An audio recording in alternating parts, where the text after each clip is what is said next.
Eh bien voilà. Bonjour à tous et à toutes, Brockfish. Donc aujourd'hui un petit rappel mémoire un petit peu, disons, des chats que je vous avais montré avec un montage l'hameçon voleur. Si vous vous souvenez, sur la dernière vidéo, c'est celui-ci, avec le fameux trip ici, hameçon voleur, que j'avais mis en coulissant de façon à ne pas abîmer le leurre lorsque le brochet attaque. Donc, vous voyez, quand il tire, hop, voilà. Alors, par contre, n'oubliez pas, moi j'ai fixé ici, je fabrique avec de la corde à piano des petites agrafes. Hein, je montre près de la caméra, c'est les petites agrafes que je fais, les petites goupilles que vous trouverez en commerce.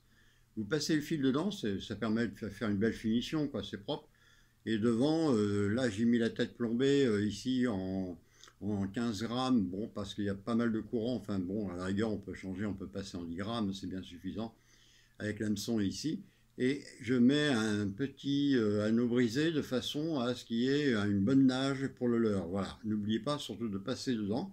C'est le dernier coup, je vous avais montré surtout le montage, mais je ne vous avais pas montré la finition ici, qui était par contre sur une première vidéo.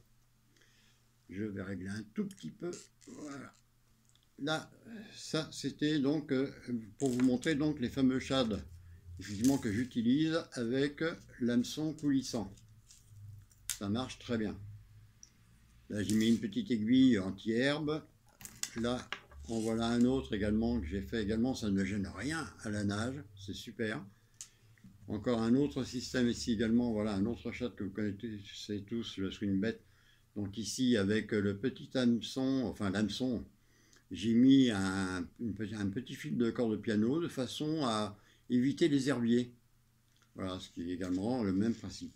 Alors, je voulais vous montrer aussi, moi j'utilise surtout au bas de ligne, pour me raccorder avec la ligne principale, c'est-à-dire sur ma tresse, je mets un petit émerillon, parce que ça évite effectivement, lorsque le brochet va tirer, ça va risquer effectivement d'emmêler la tresse, donc ça c'est quand même plus pratique. Voilà, ça c'est une solution. Voilà, je l'ai fait également sur ce type de leurre, sur cette taille, ça gêne rien non plus, impeccable. Voilà. Je voulais vous montrer aussi, surtout, voilà, j'ai fait l'acquisition, là, que je porte un gilet de sauvetage qui permet pour ceux qui font du flotte tube. Moi, donc, c'est sur un pneumatique de 2,50 m. À mon âge, je préfère. J'essaie d'être prudent.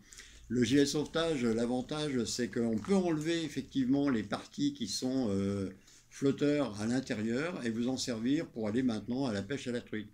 Alors super affaire parce que vous le trouvez sur internet, soit Swish, soit Amazon.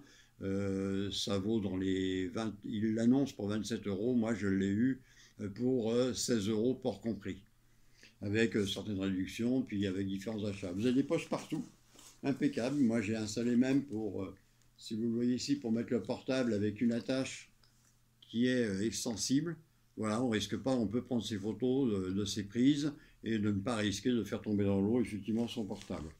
Des poches partout pour mettre effectivement les boîtes, soit vos bobines de fil éventuellement. Moi j'ai aussi un flexible ici aimanté qui permet de mettre les pinces, les ciseaux, le cas échéant. Voilà.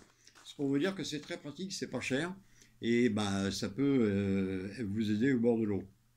Je voulais vous montrer aussi une dernière canne d'acquisition qui fait 2,38 m, il doit être présenté de 2,40 m, une Shimano, super canne, vraiment pour, pas pour la truite, mais pour aller effectivement essayer de tatiner le métré. Là, c'est une 30-90 grammes, une 7,9 de chez Shimano.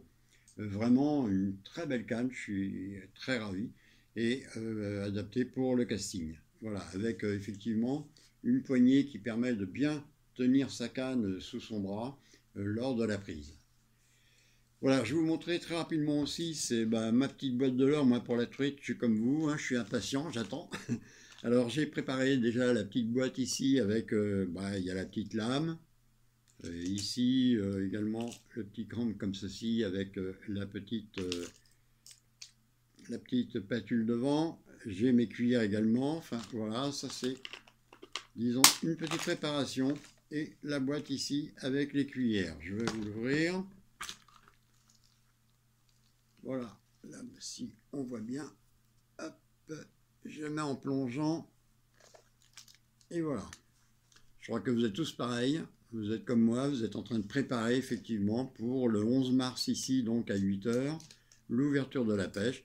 N'oubliez pas surtout qu'il faut effectivement sa carte 2018. Ne pas oublier de l'acheter, moi c'est fait. Pour ceux qui ne l'ont pas fait, pensez-y parce que c'est quand même important. Je vais essayer surtout ce type de petit leurre souple là qui est très très très super.